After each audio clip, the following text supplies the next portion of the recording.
Philippians chapter 4 and verse 13. பிலிப்பியருக்கு எழுதின நிருபம் 4வது அதிகாரம் 13வது வசனம். I can do all things through Christ who strengthens me. என்னை பலப்படுத்துகிற கிறிஸ்துவினாலே எல்லாவற்றையும் செய்ய எனக்கு பலன் உண்டு. எல்லாரும் சேர்ந்து சொல்லலாமா? என்னை பலப்படுத்துகிற கிறிஸ்துவினாலே எல்லாவற்றையும் செய்ய எனக்கு பலன் உண்டு. One more time, இன்னொரு முறை சொல்லுங்க. என்னை பலப்படுத்துகிற கிறிஸ்துவினாலே எல்லாவற்றையும் செய்ய எனக்கு பலன் உண்டு. இன்னொரு முறை. என்னை பலப்படுத்துகிற கிறிஸ்துவினாலே எல்லாவற்றையும் செய்ய எனக்கு பலன் உண்டு. How many of you believe that this morning? இந்த காலை வேளை இதை நாம் நிச்சயமாய் நிறைவேற்ற முடியும் என்று எத்தனை பேர் நம்புறீங்க? Hallelujah. About 2 weeks ago, by the grace of God, I preached on the same verse on the title, Overcoming the Prisons of Life. கடந்த 2 வாரங்களுக்கு முன்பதாக இதே வசனத்தின் அடிப்படையிலே நாம் நம்முடைய சிறைகளில் இருந்து எப்படி விடுபட முடியும் என்ற தலைப்பிலே பிரசங்கத்தை நான் செய்தேன். And the Lord brought this verse again to me so I can expound to you the second part and the most crucial part of this verse. மீண்டுமாக இந்த வாரத்திலும் இன்னும் அதிகமாக இந்த வார்த்தைகளுக்குள்ளே இருக்கக்கூடிய காரியங்களை உங்களுக்கு மேலும் அதிகமாக தெளிவுபடுத்தும்படி ஆண்டவர் மீண்டும் என்னை இந்த வசனங்களை வாசிக்க செய்தார். Last time we focused on the word all things, signifying the prison experiences of Paul. கடந்த காலத்தில் நாம் பார்க்கிற வேளையில் இந்த பிரசங்கத்தை நான் செய்த பொழுது பவுல் அப்போஸ்தலன் அவர் சிறையிலே இருந்து இந்த நிருபங்களை எழுதினார் என்றும் அவருடைய சிறையினுடைய அனுபவங்களின் அடிப்படையிலே என்ன எல்லாம் என்று அவர் குறிப்பிடுகிறார் என்றும் நாம் பார்த்தோம். Today we are going to go to the other part, which is the strength of Christ. இன்றைக்கு நாம் 2வது பகுதியாக என்னை பலப்படுத்துகிற கிறிஸ்து என்ற காரியத்தை ஆராய்ந்து பார்க்க போகிறோம். Paul is very clear when he says this. He says, this is not human strength. This is not a strength from the earth. I am strengthened by Christ from heaven, and that makes me to do all things. Pavul இந்த வார்த்தைகளை எழுதுகிற பொழுது மிகவும் தெளிவாகவே அதை எழுதுகிறார். தன்னுடைய பலனானது இந்த உலகத்தில் இருக்கக்கூடிய எதனாலும் வருகிற பலன் அல்ல, தன்னுடைய பலன் கிறிஸ்துவால் மாத்திரமே வருகிற பலன் என்பதை ஆணித்தரமாக இந்த வார்த்தைகளிலே பவுல் குறிப்பிடுகிறார். There are 4 strengths that the worldly people enjoy, that the Bible talks about. வேதத்தை நாம் படிப்போமானால் இந்த உலகத்தினுடைய ஜனங்களுக்கு இருக்கக்கூடிய 4 விதமான பலனை குறித்து வேதம் சொல்கிறது. Number 1, முதலாவது, in Psalms 90 and verse 10, the Bible says, by the reason of strength we can live up to 80 years. அங்கே சங்கீதங்களின் புஸ்தகம் 90:10 பார்ப்போமானால் நமக்கு ஜீவனிலே பலத்தின் மிகுதியினால 80 வருடங்கள் வரைக்கும் நாம் வாழ முடியும் என்று சொல்லி உலகத்தினுடைய இருக்கக்கூடிய அந்த பலத்தை குறித்து பேசுகிறது. Number 1, the strength of age. முதலாவது நம்முடைய மாமிசத்திலே அல்லது நம்முடைய வாழ்நாளினாலே வருகிற பலன். Number 2, இரண்டாவது, according to Proverbs 24:5, நீதிமொழிகளின் புஸ்தகம் 24வது அதிகாரத்துடைய 5வது வசனத்தை படித்தால், wisdom is a strength for man. ஞானம் உள்ளவனுக்கு உண்டாகியிருக்கிற பலன் அந்த உலகத்தில் இருக்கக்கூடிய அறிவினாலே அவனுக்கு வருகிற பலனை குறித்து அது பேசுகிறது. I call this strength through acumen or wisdom. நாம் பெற்றுக்கொள்ளுகிற கல்வியினாலோ அல்லது அறிவினாலோ அனுபவத்தினாலோ ஏற்படுகிற அறிவினால் உண்டாகிற பலன். Number 3, மூன்றாவது, Proverbs 10:15, நீதிமொழிகளின் புஸ்தகம் 10ஆம் அதிகாரத்துடைய 15வது வசனத்தில், strength that comes through the acquisition of wealth. ஐஸ்வர்யவானாக சம்பாதிக்கிறதுனால ஏற்படுகிற செல்வத்தினாலே ஏற்படுகிற பலன் உண்டு. Number 4, நான்காவது, Psalm 33:17, சங்கீதங்களின் புஸ்தகம் 33:17, there the Bible says the strength that comes from an army or the weapons of war. ஒரு குதிரை அல்லது யுத்தத்திலே இருக்கக்கூடிய ஒரு குதிரையினாலோ அல்லது யுத்த தளவாடங்களினாலோ ஆயுதங்களினாலோ உண்டாகிற பலன். Now you must understand that Paul was not speaking about any of this strength to make him survive through life's battles. இந்த போரின் போது தனக்கு ஏற்படுகிற எல்லா யுத்தத்தின் போதும் தான் ஜெயிக்கிறதுக்கு பவுல் அப்போஸ்தலன் இந்த 4 பெலனில் எதிலுமே தங்கி இருக்கவில்லை என்பதை நீங்கள் அறிய வேண்டும். He said, my strength is not from my arm or my age. My strength is not from my acumen. It is not from my army. It is not by the acquisition of wealth. My strength is through Jesus Christ. Pavul சொல்லுகிற வேளையிலே தன்னுடைய பெலனானது மாமிசத்தினால் உண்டானது அல்ல, தம்முடைய அறிவினால் உண்டானதல்ல, பணத்தினால் உண்டானதல்ல, அல்லது அவருக்கு இருக்கக்கூடிய படை பலங்களினாலுடைய ஆயுதங்களினாலும் உண்டானது அல்ல, இயேசு கிறிஸ்துவால் மாத்திரமே உண்டான பலன் என்று சொல்லுகிறார். The real strength is always considered real only when it is tested and proved. ஒரு பெலனானது உண்மையான பெலன் தானா என்று அறிய வேண்டுமானால் அந்த பெலனானது சோதிக்கப்பட்டிருக்க வேண்டும், பரிசோதனைக்கு உட்படுத்தப்பட்டிருக்க வேண்டும். Proverbs 24:10 says, நீங்கள் நீதிமொழிகளின் புத்தகம் 24ஆம் அதிகாரத்துடைய 10வது வசனத்தை படிப்பீர்களா? if you faint in the day of adversity, your strength is small. ஆபத்து காலத்தில் நீ சோர்ந்து போவாயானால் உன்னுடைய பெலன் குறுகினது என்று எழுதப்பட்டிருக்கு. You must understand the strength of flesh will fail. நம்முடைய மாமிசத்தினுடைய பெலன் சில வேளை நம்ம கைவிட்டோம். Samson's physical strength failed.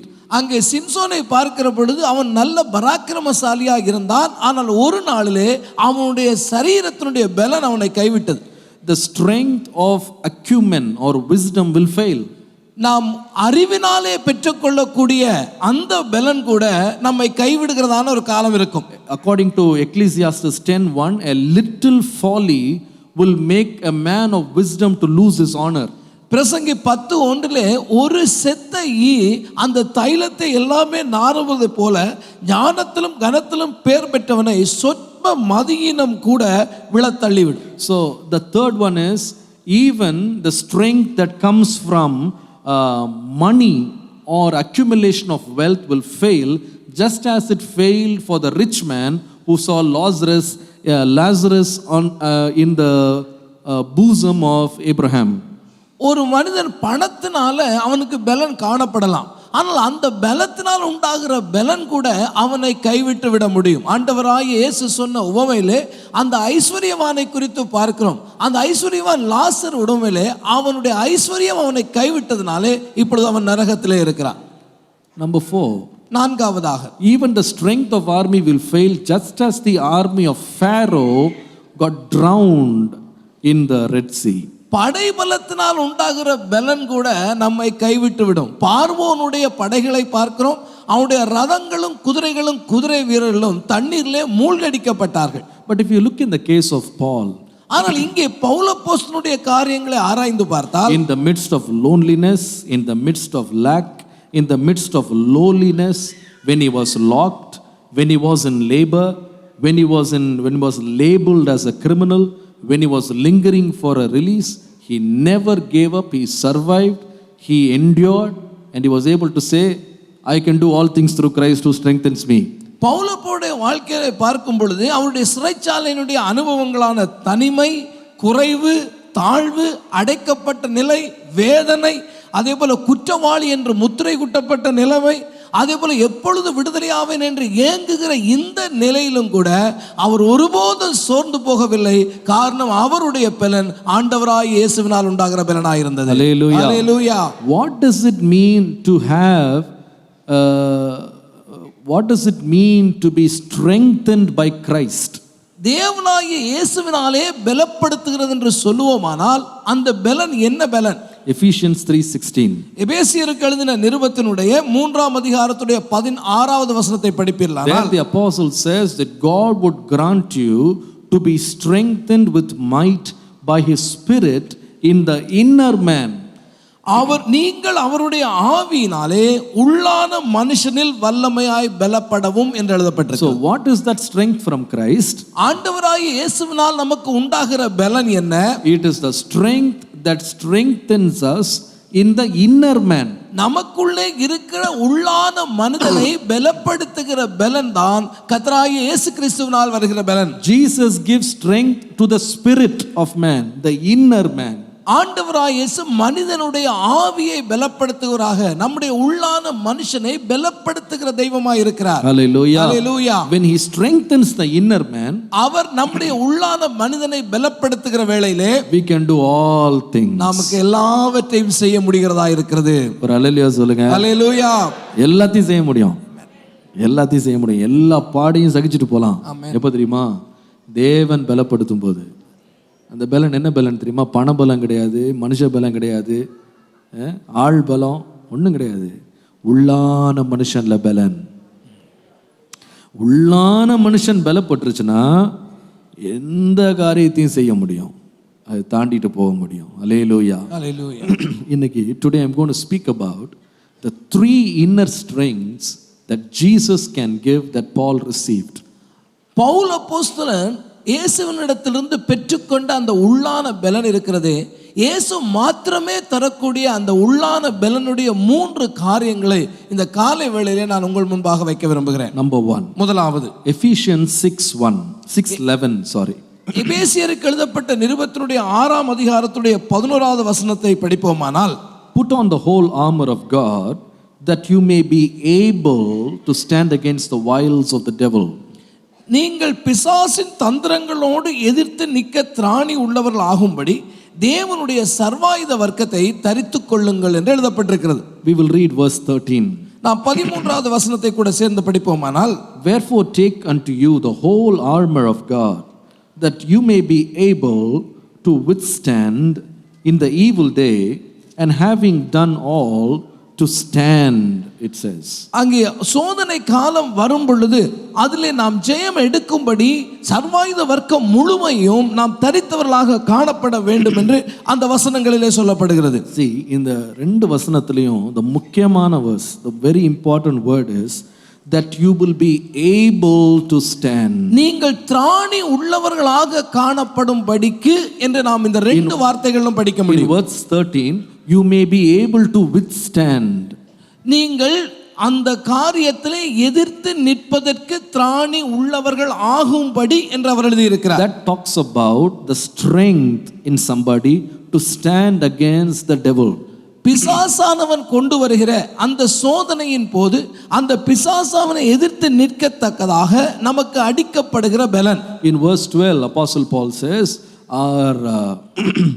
we don't wrestle against flesh and blood, but against principalities, powers, against the rulers of darkness of this world, against spiritual wickedness in high places. அங்கே பவுல் சொல்லும் பொழுது நம்முடைய போர் எதிலே இருக்கிறது, யாரிடத்திலே எப்படிப்பட்ட போராட்டத்தை நாம் சந்திக்க வேண்டியது என்று சொல்லும் பொழுது 12ஆம் வசனத்திலே, ஏனெனில் மாம்சத்தோடும் இரத்தத்தோடும் மட்டுமல்ல, துரைத்தனங்களோடும் அதிகாரங்களோடும் இப்பிரபஞ்சத்தின் அந்தகார லோகாதிபதிகளும் வான மண்டலத்தில் உள்ள பொல்லாத ஆவிகளின் சேனைகளோடும் நமக்கு போராட்டம் உண்டு என்று So சொல்கிறார். in order to overcome this fight, இந்த பிரச்சனை, இந்த போராட்டத்திலே நாம் ஜெயம் எடுக்க வேண்டுமானால், in order to be able to withstand with strength, நாம் இந்த காரியத்தில் உண்மையான ஒரு பலன் எடுத்து நாம் ஜெயம் எடுக்க வேண்டுமானால், Apostle Paul says, you have to put on the armor of God. நீங்கள் சர்வாயுத வர்க்கத்தை தரித்துக் கொள்ள வேண்டும் என்று அங்கே பவுல் நமக்கு ஆலோசனை Now சொல்கிறார். you have to carefully listen to me because today's message is going to be very deep. இன்றைக்குள்ள செய்தி சற்று ஆழமான செய்தியாக இருக்கிறதுனாலே உங்களுடைய முழு கவனத்தையும் நீங்கள் இதிலே செலுத்த வேண்டும் என்று கேட்டுக்கொள்கிறேன். Apostle Paul talks about 6 pieces in the armor. அந்த சர்வாயுத வர்க்கம் என்று சொல்லுகிற வேளையிலே 6 காரியங்களை, இந்த சர்வாயுத வர்க்கம் உள்ளடக்கின 6 காரியங்களை குறித்து பவுல் சொல்லுகிறார். Number 1, முதலாவது, he talks about the belt of truth. அவர் சொல்லுகிற பொழுது சத்தியம் என்னுகிற இடைக்கச்சையை குறித்து பேசுகிறார். Number 2, the breastplate of righteousness. இரண்டாவது, அவர் நீதி என்ற மார்க்கவசத்தை குறித்து பேசுகிறார். Number 3, the shoes of preparation. அடுத்தது ஆயத்தம் என்கிற பாதரட்சையை குறித்து சொல்லுகிறார். Number 4, the shield of faith. அவர் விசுவாசம் என்கிற கேடகத்தை குறித்து பேசுகிறார். Number 5, the helmet of salvation. அடுத்தது ஐந்தாவது தலைச்சீரா என்று சொல்லுகிறதை பேசுகிறார். அது ரட்சிப்புக்கு அடையாளமாக இருக்கிறது. Number 6, the sword of the spirit, which is the word of God. ஆறாவதாக பார்க்கும் பொழுது பட்டயத்தை சொல்லுகிறார், வசனமாகிய பட்டயம் என்று சொல்லுகிறார். Now, among these 6 pieces of the armor, அவர் சொல்லுகிறதான இந்த 6 காரியத்தையும் நீங்கள் கவனித்தால் the first 5 are defensive weapons. இந்த முதல் 5ஐயும் கவனிப்பில்லைனால் இது பாதுகாப்புக்குரிய ஆயுதங்கள். Belt, breastplate, shoes, shield, helmet. நீங்கள் இடைக்கச்சை, அதே போல மார்க்கவசம், பாதரட்சை, கேடகம், தலைசீரா, இவை எல்லாம் நாம் பாதுகாத்துக் கொள்ளுகிற ஆயுதங்கள். But only one, which is the sword of the Spirit, which is the word of God, is the offensive weapon which attacks the enemy. இதிலே தாக்குவதற்கான ஆயுதம், எதிரியை தாக்குவதற்கான ஆயுதம் என்று பார்த்தால் ஒரே ஒரு ஆயுதம் தான் கொடுக்கப்படுகிறது, அது வசனமாகிய பட்டயம். In other words, இன்னொரு வார்த்தையிலே சொன்னால் the first 5 pieces give protection to the warrior. இந்த முதல் 5 பார்க்கும் பொழுது ஒரு போர் செய்கிறவனுக்கு அவனை பாதுகாப்பு கருதி கொடுக்கப்படுகிறதான அணிகலன்களாக இருக்கிறது. But the 6th piece, which is the sword, gives the power to the warrior. ஆனால் கடைசியாக கொடுக்கப்படுகிற 6வது அந்த ஆயுதம் என்று சொல்லுவது அது அவன் ஜெயிக்கும்படிக்கு அவனுக்கு கொடுக்கிறதான தாக்குகிற ஒரு ஆயுதமாக இருக்கிறது. It is the weapon of power. அதிலே வல்லமை இருக்கிறது.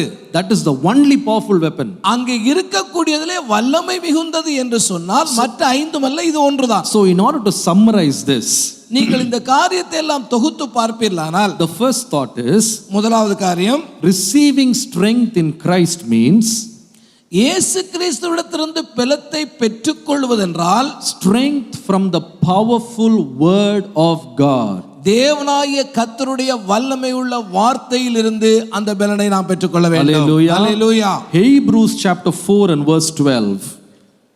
Hebrews 4:12.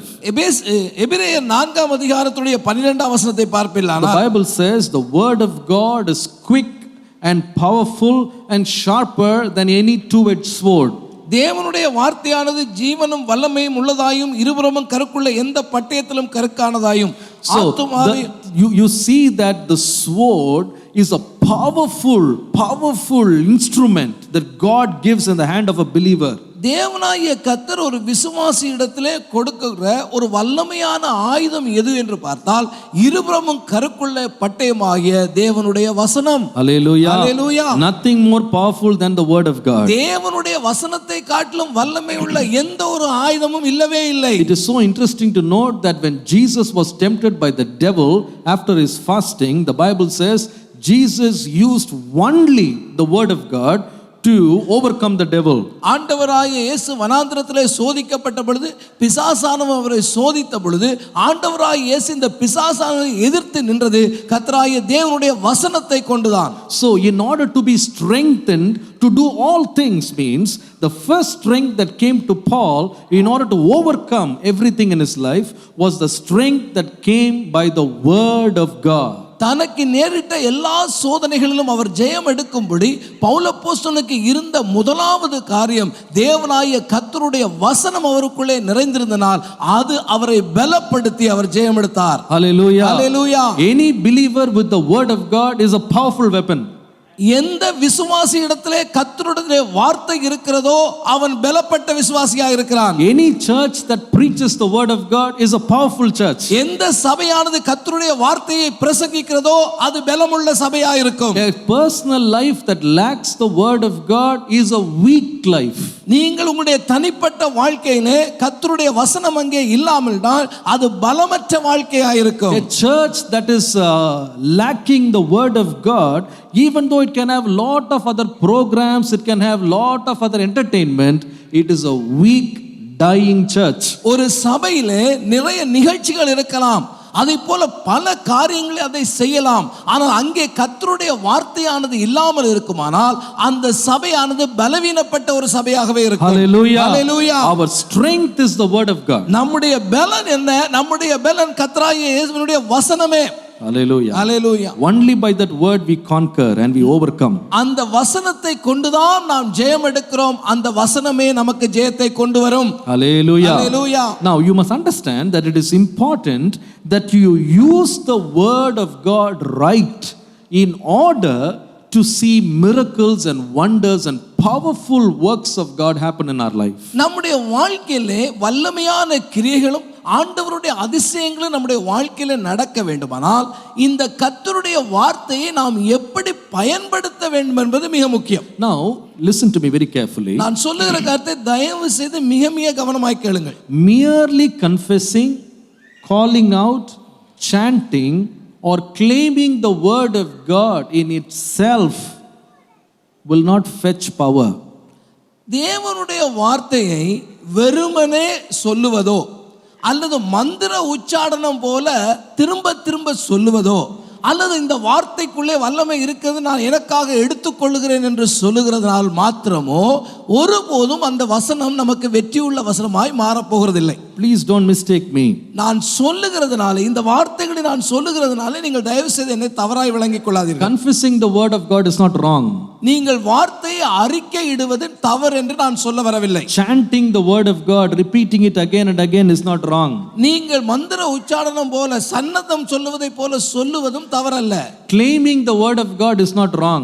இது எனக்காக வைக்கப்பட்ட வசனம் என்று அதை எடுத்துக்கொள்வதும் தவறல்ல. But just reciting the word of God and using the word of God will not make it powerful automatically. ஆனால் இதையெல்லாம் செய்வதனால் மாத்திரமே அது உங்களுக்கு வெற்றியை கொண்டு வந்து விடும் என்றோ அல்லது வசனம் அங்கே வல்லமையாய் கிரியை செய்யும் என்று எதிர்பார்ப்பீர்களானால் அங்கே அது நடக்க போவதில்லை. See, some people blindly start reciting the word of God, the promises of God, the names of God, believing that the more you keep on saying it, the more power will come. சிலர் என்ன நினைக்கிறாங்கன்னா, தேவனுடைய வார்த்தைகளையோ அல்லது தேவனுடைய நாமங்களையோ அல்லது தேவன் கொடுத்த வாக்குத்தத்தங்களையோ திரும்ப திரும்ப சொல்லிக்கொண்டு இருப்போமானால் அது நம்முடைய வாழ்க்கையில வந்து நிறைவேறிவிடும் என்று நினைக்கிறார்கள். See, you can feel good, but automatically it will not bring power. நன்றாய் கவனிங்க, அது சொல்லும் பொழுது உங்களுக்கு ஒரு ஆறுதல் உண்டாகலாம், ஆனால் அங்கே உண்டாக வேண்டிய வல்லமை உண்டாகுமா என்று கேட்டால் அதுதான் இல்லை. You must understand this truth. இந்த உண்மையை நீங்கள் நன்றாய் புரிந்து கொள்ள வேண்டும். More than we know the word of God, Satan knows the word of God.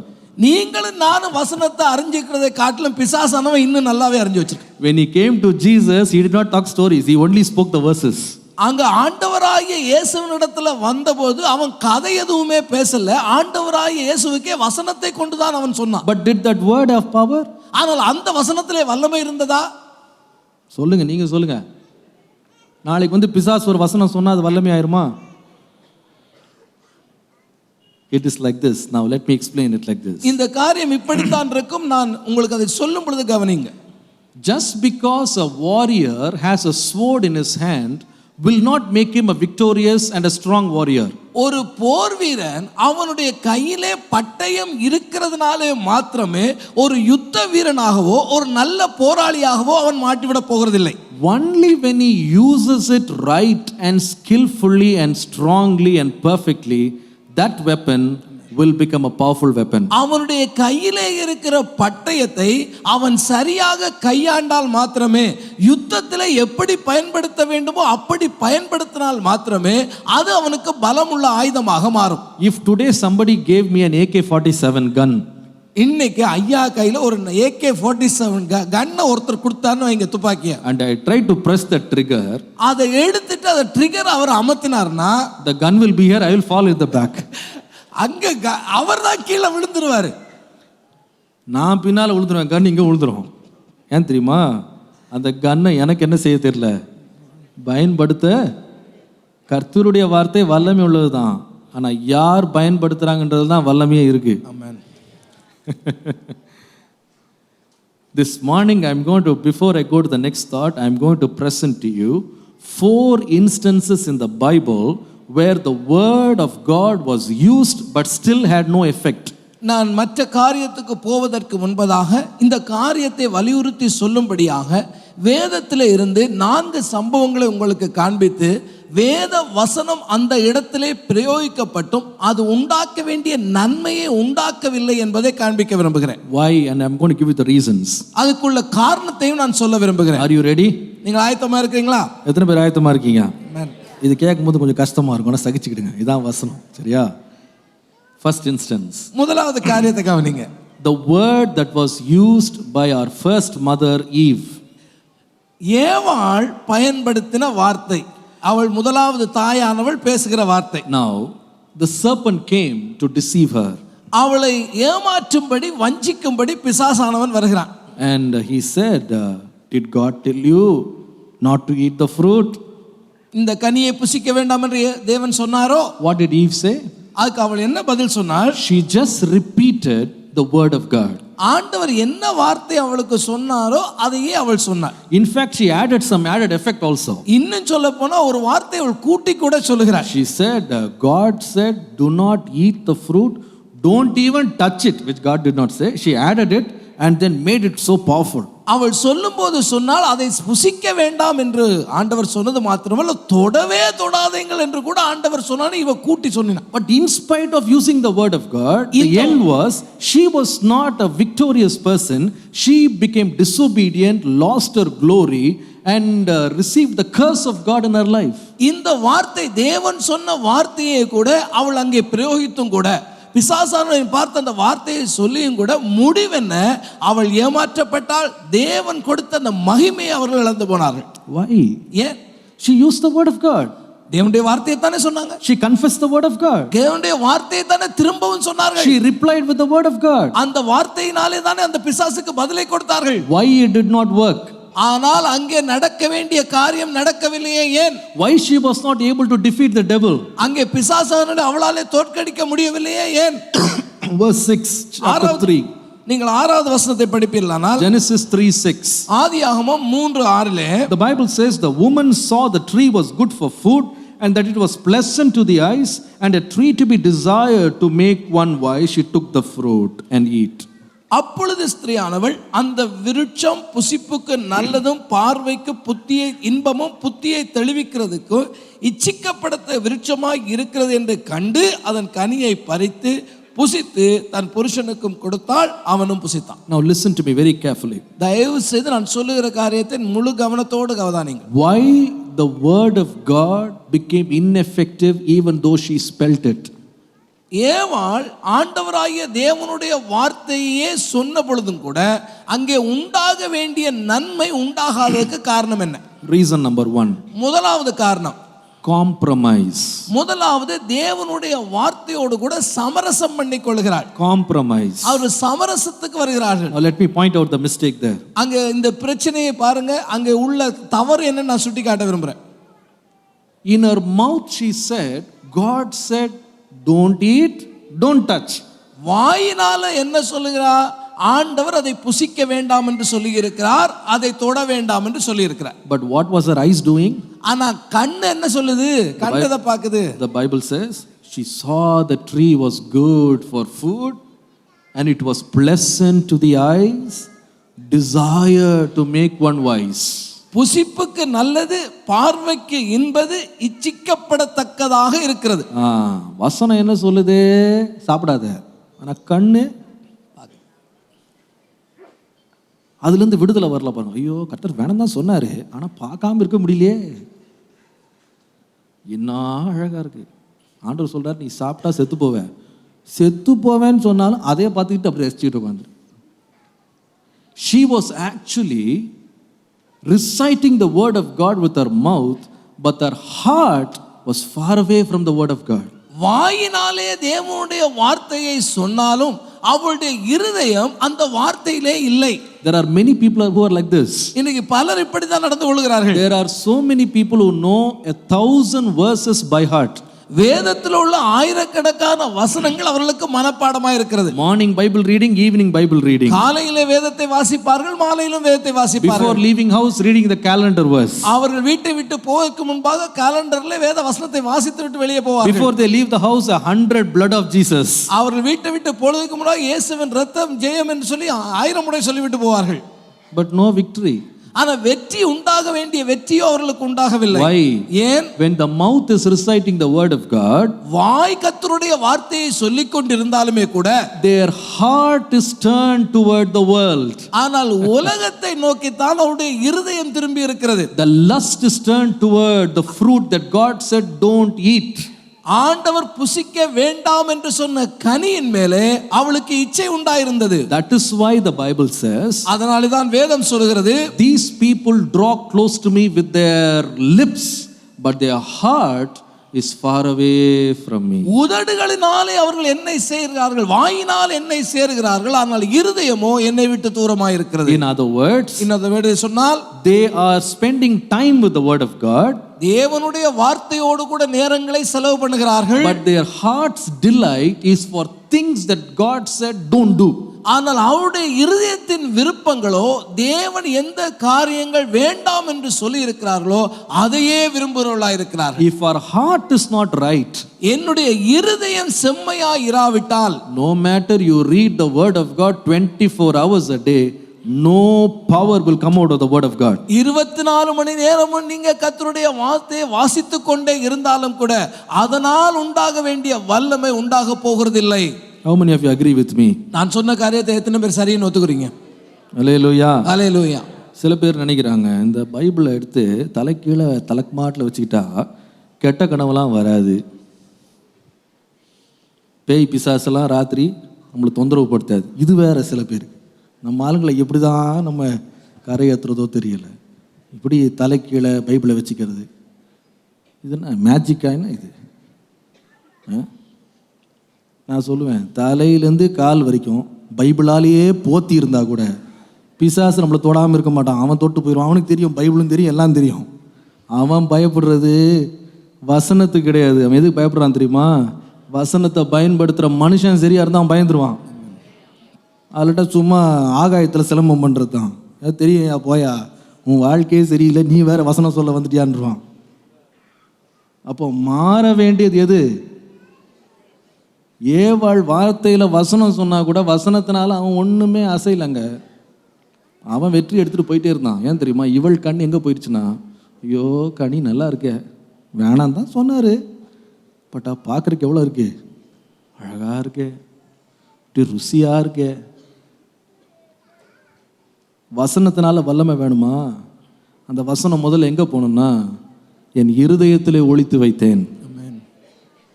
If our heart is not touched with the word and you keep repeating the word so many times, it is just a blunt weapon.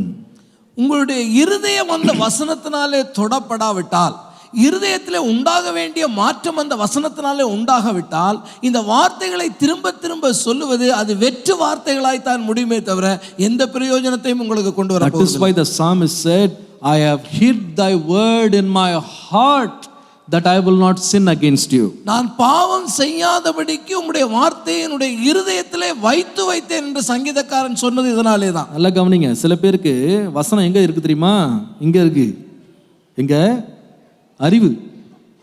பட பட பட பட படன்னு வசனம் சொல்லுவாங்க, எல்லா ரெஃபரன்ஸும் தெரியும், மூளையில் இருக்கு. ஆனால் எங்க போல? இருதயம் உலகத்தினால நிறைஞ்சு மூளையெல்லாம் வசனத்தினால் நிறையிறதுல ஒரு பிரயோஜனம் இல்லை. நம்மளை விட பிசாசு எல்லா வசனமும் மனப்பாடம் பண்ணி வச்சிருக்கான். அவனுக்கு எல்லா வசனமும் தெரியும். எந்த ரெஃபரன்ஸ் கேளுங்க டக்குன்னு சொல்லுவான். அவனுக்கு எல்லா வசனமும் தெரியும். ஆனால் பிரச்சனை என்னன்னா, அவன் பேசினா வல்லமை இருக்காது. ஏன் தெரியுமா? அவன் இருளின் மகன். அந்த வசனம் வாயிலேருந்து வந்தால் கூட அதில் வல்லமை கிடையாது, ஒரு வல்லமை கிடையாது. ஆனால் ஒரு சுத்தமுள்ள இருதயத்தோடு ஒருத்தன் வசனத்தை பேசினா பிசாசு நிற்க முடியாது, ஓடிடுவான். என்ன சத்தமே போட மாட்டேங்கிறீங்க? ஒரு அல்லேலூயா சொல்லலாம். பயந்துட்டீங்களா முதல் குறிப்பிலேயே? Compromised life will never make the word of God powerful in anybody's hand. நீங்கள் ஆண்டவருடைய வார்த்தைகளோடு சமரசம் பண்ணிக்கொள்ளுகிற ஒரு நபராக இருந்தால், நீங்கள் எப்பேற்பட்ட நபராக இருந்தாலும் கர்த்தருடைய வார்த்தை அங்கே கிரியை நடப்பிக்க. I'll show you one more instance. நான் இன்னொரு காரியத்தை காண்பிக்கிறேன். Judges 16:17. நியாயாதிபதிகள் 16ஆம் அதிகாரத்துடைய 17வது வசனம். This incident is about Samson and Delilah. அங்கே சிம்சோன் அதே போல தெலீலாளை குறித்து பார்க்கிறோம். Now when Delilah keeps forcing him to tell the secret of his strength, இந்த தெலீலாள் அவனை தன்னுடைய ரகசியம் என்ன என்று அறிவிக்கும்படி வற்புறுத்திய பொழுது, finally this man says what God told his parents. அந்த காரியத்தை குறித்து தேவன் அவனுக்கு என்ன வெளிப்படுத்தி இருந்தார், அவனுடைய தகப்பன் தாய்க்கு என்ன வெளிப்படுத்தி இருந்தாரோ அதை அவன் சொல்லி விடுகிறான். He says God has called me to be a Nazarene. என்னை நசரேயனான அந்த அழைப்பிலே தேவன் அழைத்திருக்கிறார். If you shave off the 7 locks of my head, my strength will be gone. என்னுடைய தலைமுடியில் உள்ள அந்த 7 சடைகளையும் நீ வலித்து விடுவாயானால் என்னுடைய பலன் போய்விடும். He used the word of God. அவன் தேவனுடைய வார்த்தையை தான் சொன்னான். In the end, his eyes were plucked out and he was grinding. முடிவிலே அவனுடைய கண்கள் பிடுங்கப்படுகிறது, மாவரைக்கிற வேலையை அவன் செய்து கொண்டிருக்கிறான். Why the word of God became ineffective in the mouth of Samson? அப்ப இந்த சிம்சோனுடைய வாழ்க்கையிலே தேவனுடைய வார்த்தையை அவன் மீண்டும் சொல்லியும் கூட அந்த வார்த்தையினால் உண்டாக வேண்டிய நன்மை ஏன் உண்டாகவில்லை? Second thought. இரண்டாவது காரியத்தை சொல்கிறேன். Corrupted heart taken over by lust with unwillingness to repent. மனம் திரும்பாதபடி கரைப்பட்ட இருதயத்தோடு கூட தன்னுடைய இச்சைகளுக்காக அதை பயன்படுத்துகிற ஒருவனாக இருப்பானால் அப்பொழுது தேவனுடைய வார்த்தை அங்கே கிரியை நடப்பிக்காது. Let me repeat it. நான் மீண்டும் சொல்ல விரும்புகிறேன். Corrupted heart taken over by lust with unwillingness to repent, like Samson, will turn the word of God into mere words. அங்கே சிம்சோனை போல கரைப்பட்ட இருதயத்தோடு மனம் திரும்ப விருப்பம் இல்லாமல் உலகத்தினுடைய இச்சைகளால் நிறைந்த ஒருவனுடைய வாயிலே அந்த கர்த்தருடைய வார்த்தை இருந்தால் அந்த வார்த்தை பிரயோஜனமற்ற வார்த்தையாகத்தான் போகும். I don't have time to explain. We'll go to the next one. அடுத்ததாக மூன்றாவது காரியத்தை பார்ப்போம். I'll show you one more instance where the word of God was used but not effective. தேவனுடைய வார்த்தை பிரயோகப்பட்டும் அது பயன்படாமல் போன மூன்றாவது சம்பவத்தை பார்ப்போம். Acts 19:15. அப்போஸ்தலர் 19:13. அப்போஸ்தலர் 19ஆம் அதிகாரத்தினுடைய 13வது வசனம். They took upon them to call them which had evil spirits the name of the Lord Jesus, saying, we adjure you by Jesus whom Paul preacheth. கர்த்தராகிய இயேசுவின் நாமத்தை சொல்ல துணிந்து பவுல் பிரசங்கிக்கிற இயேசுவின் பேரில் உங்களுக்கு ஆணையிட்டு உங்களை கட்டளை இடுகிறோம் என்று அவர்கள் பிசாசுகளை துரத்த முயற்சித்தார்கள். இங்க ஒரு கும்பல் எழும்பி வந்திருக்கு. They are trying to chase the demons not in any other name, in the name of Jesus. இயேசுவின் நாமத்தில் வேற எந்த பேரையும் சொல்லி இல்லை, இயேசுவின் நாமத்தை சொல்லி பிசாசை துரத்துவதற்கு முயற்சி செய்கிற ஒரு கூட்டத்தார். Now, to chase demons, the only way Jesus said was, you will cast out demons in my name. அந்த பிசாசுகளை துரத்துகிறதற்கு ஆண்டவராகிய இயேசு சொன்ன ஆலோசனை என்ன? என்னுடைய நாமத்தில் நீங்கள் பிசாசுகளை துரத்துவீர்கள். யார் நாமத்துல? இயேசுவின் நாமத்தில். சொல்லுங்க சத்தமா. இயேசுவின் நாமத்தில் என்ன பண்ணலாம்? பிசாசை துரத்தலாம். இப்போ இவங்க என்ன நாமம் சொன்னாங்க? In the name of Jesus we ask you to go out. இயேசுவின் பேர்ல ஆணையிட்டு உனக்கு கட்டளை இடுகிறோம் என்று சொன்னாங்க. That is a powerful word. அது ஒரு வல்லமை உள்ள வார்த்தை. The demons will tremble in the name of Jesus. Do you believe that? இயேசுவின் நாமத்திலே பிசாசுகள் நடுங்கும். அதை நீங்க விசுவாசிக்கிறீங்களா? விசுவாசிக்கிறோம். அல்லேலூயா சொல்லுங்க. அல்லேலூயா.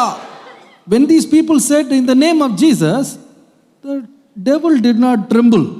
இந்த இடத்துல பார்க்கும் பொழுது இயேசுவின் நாமத்தை அவர்கள் சொல்லியும் கூட எந்த பிசாசு நடுங்கல.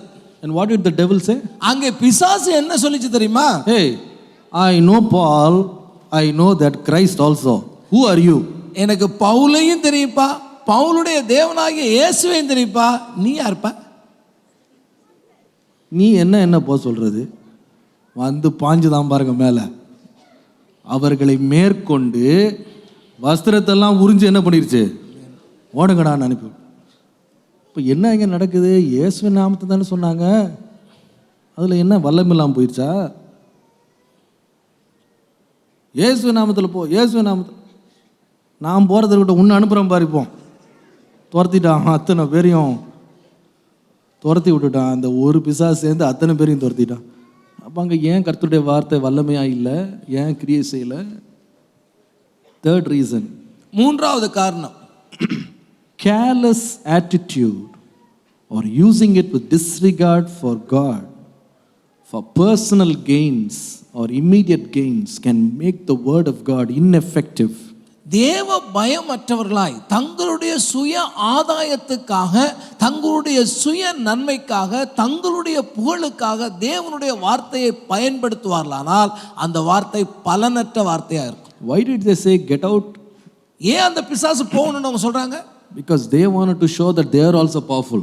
தாங்களும் வல்லமை உள்ளவர்கள் என்று ஜனங்களுக்கு முன்பாக காண்பித்துக் கொள்வதற்காக அதை செய்கிறார்கள். I call this careless attitude. CALLOUS. Careless.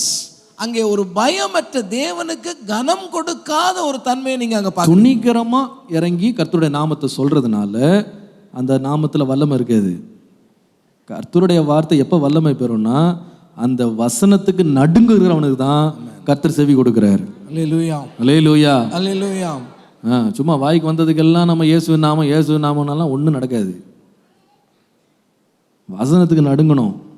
வசனத்துக்கு ஒரு மனுஷனுடைய வாழ்க்கை நடுங்கி கர்த்தருக்கு முன்பாக உத்தமமாக இருந்தால் தான் அவன் சொல்கிற அதிகாரம் உள்ள வார்த்தைகளுக்கு அதிகாரம் இருக்கும்.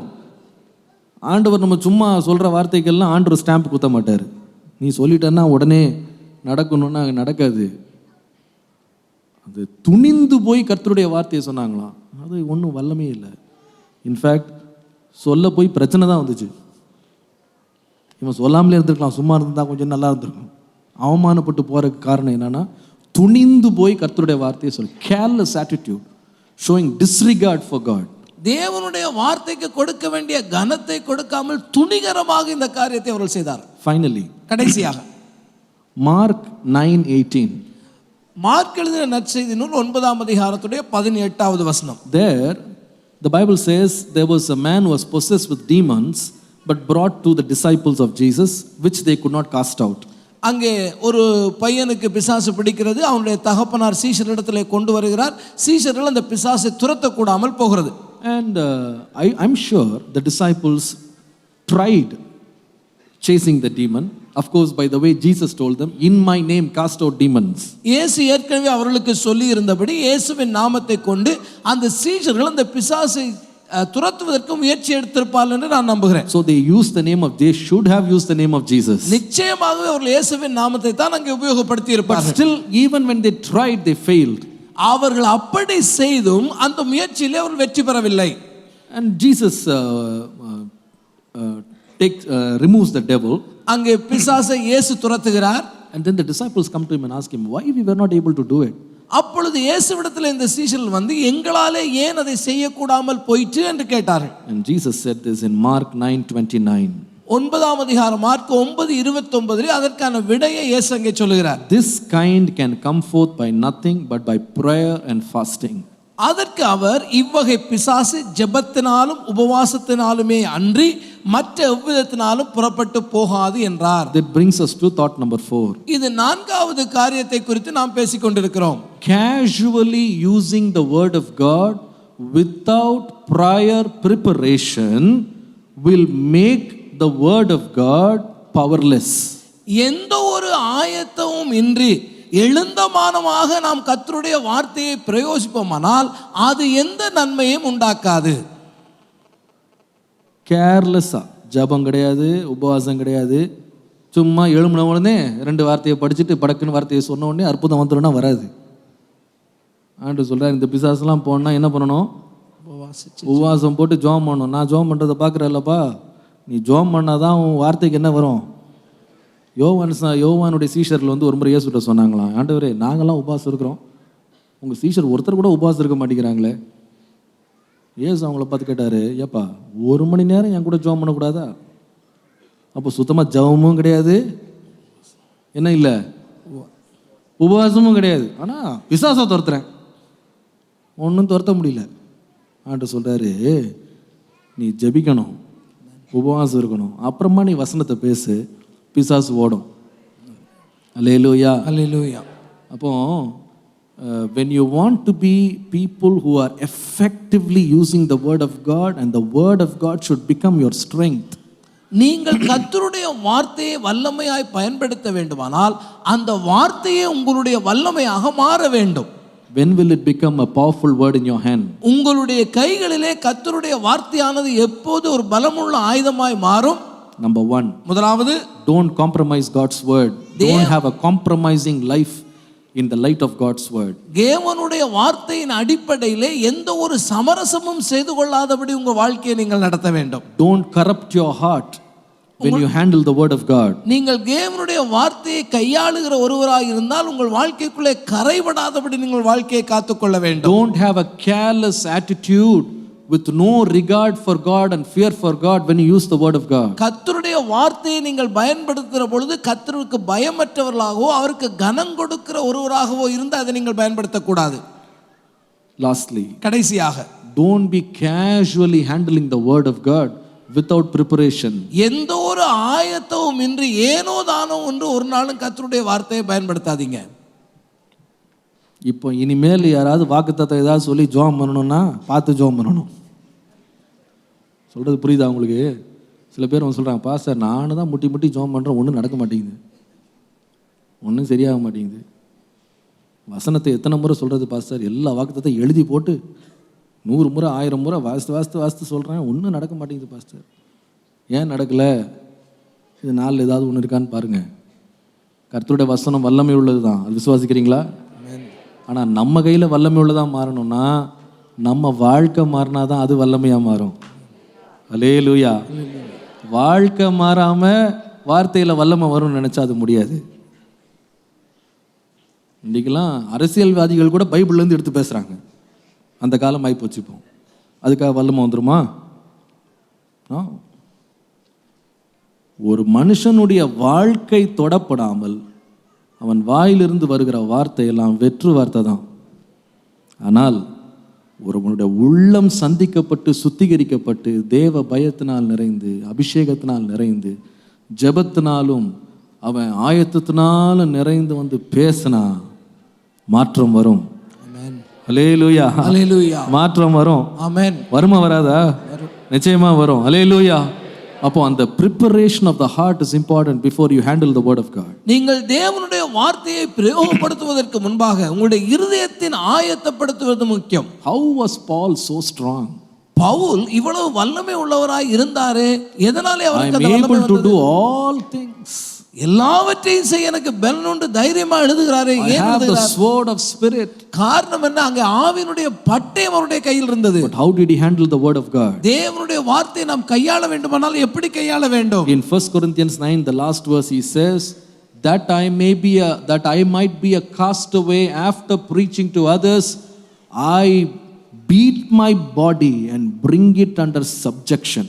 என்னுடைய சரீரத்தை நான் கீழ்ப்படுத்தி அடக்குகிறேன் கர்த்தருடைய வார்த்தையை கொடுக்கிறதுக்கு என்று சொல்கிறார். சொல்றார், மற்றவர்களுக்கு பிரசங்கம் பண்ணின நான் தானே ஆகாதவனாய் போகாதபடிக்கு என் சரீரத்தை நான் ஒடுக்கி கீழ்ப்படுத்துகிறேன். அப்ப அவர் வசனம் அவர் வாழ்க்கையில ஏன் அவ்வளவு வல்லமையா இருந்துச்சுன்னா, வாழ்க்கையை ஒடுக்கி ஒடுக்கி ஒடுக்கி ஒடுக்கி கீழ்ப்படுத்திட்டு வசனம் பேசினா அந்த வசனம் அவருக்கு அவ்வளோ வல்லமையா இருந்தது. அல்லேலூயா. அப்போ வசனம் வாயில் இல்லை, எங்கே இருக்கணும்? முதல்ல இருதயத்தில் கிரியை செய்யணும். ஆண்டவரே அந்த வசனத்தை எனக்கு தாரேன் ஐயா, என் வாழ்க்கையை மாற்றிட்டு அப்புறமா நான் வசனம் பயன்படுத்தணும். கீழ்ப்படியாமலே நான் வசனத்தை பயன்படுத்தினா ஒரு பிரயோஜனம் இல்லை. கர்த்தருடைய வார்த்தைக்கு செவி கொடுக்காம என்னதான் வாக்குத்தத்த வசனம் பேசினாலும் ஒன்றும் நடக்காது, ஒன்றும் நடக்காது. Nothing will happen. என் வாழ்க்கையை மாற்றும் ஐயா, என் கீழ்ப்படியாமைகள் என்னோட்டு எடுத்து போடும், துணிகரமான வாழ்க்கைகளை என்னோட்டு அகற்றும் ஆண்டவரே, முரட்டாட்டமான வாழ்க்கைகளை என்னை விட்டு அகற்றும், கல்லான இருதயத்தை எடுத்து போடும். அப்புறமா உன் வார்த்தையை விதையும் ஐயா, அது 30, 60, 100 பலன் தரும். அல்லேலூயா. அல்லேலூயா. அல்லேலூயா. அல்லேலூயா. கர்த்தருடைய நாமத்துக்கு மகிமை உண்டாதா. செகண்ட் ஸ்ட்ரெங்த் ஆஃப் பால். பவுலுடைய அந்த இரண்டாவது பலத்தை குறித்து நாம் பார்ப்போம். I hope we will finish with this because we don't have much time. இதோட முடிக்கலாம்னு நினைக்கிறேன், நேரம் இல்லை. Second Corinthians 12, 8-9. 2 கொரிந்தியர் 12ஆம் அதிகாரம் 8ஆம் 9ஆம் வசனம். அது என்னை விட்டு நீங்கும்படி நான் 3 தரம் கர்த்தரிடத்தில் வேண்டிக் கொண்டேன், அதற்கு அவர் என் கிருபை உனக்கு போதும், பலவீனத்தில் என் பலன் பூர்ணமாய் விளங்கும் என்றார். ஆகையால் கிறிஸ்துவின் வல்லமை என்மேல் தங்கும்படி என் பலவீனங்களை குறித்து நான் மிகவும் சந்தோஷமாய் மேன்மை பாராட்டுவேன். This verse also talks about Paul receiving the strength from Christ. ஆண்டவராய் இயேசுவினிடத்தில் இருந்து பவுல் பலத்தை பெற்றுக்கொண்டதை இந்த வார்த்தைகளில் நாம் படிக்கிறோம். Jesus said to him, my strength will be perfect in your weakness because my grace is sufficient for you. உன்னுடைய பலவீனத்திலே என்னுடைய பலம் போதுமானது, ஏனென்றால் என்னுடைய கிருபையை நான் உனக்கு கொடுத்திருக்கிறேன் என்று ஆண்டவர் சொல்லுகிறார். And many times we use this verse because we like this verse very much. My grace is sufficient for you.